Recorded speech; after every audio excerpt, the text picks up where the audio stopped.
Alright guys, so we're gonna just go through the basics of sumi Japanese slash Chinese style ink painting. So you need, of course, a piece of paper, a bamboo brush, a cup of water, and what I'm doing right here is I'm taking the brush and dipping it in the water and squeezing water into my tray. You want to start with a light color first, because you can always go darker, but once you have dark color on your painting, you can't lighten it back up again. So you always want to start off with a light color and you go working gradually from lighter to darker. So that's why I added water to the bottom of my tray there to make a light tone. And this is kind of like almost like sketching a little bit. Now notice how I'm holding the brush. I'm holding the brush straight up and down.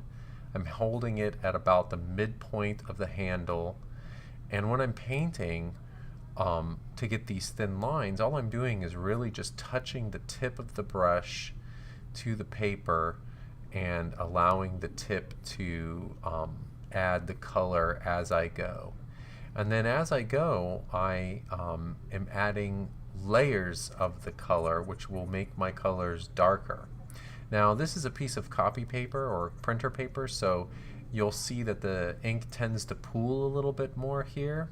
This is really good for practicing, so if while you're in class you want to practice a little bit before you do a final painting, then the copy paper or free draw paper is good to work on, but it does get really flimsy and wet pretty quickly, so you need to be careful how much you're adding. But all I'm doing right here is I'm just layering the color on top of it, and towards the end here I just dipped my brush like I just did into the water and used the leftover ink that was in my brush to get some nice really light shades, and that'll add a little bit of ink tone. Now I'm adding some dark here, and I'm going to get really dark and just emphasize the really dark parts. The one thing that you have to be careful when you do this though is that the black paint is going to mix in with anything that's still wet on the surface and bleed a little bit, and that's not necessarily a bad thing. It actually can look very cool sometimes. So a lot of this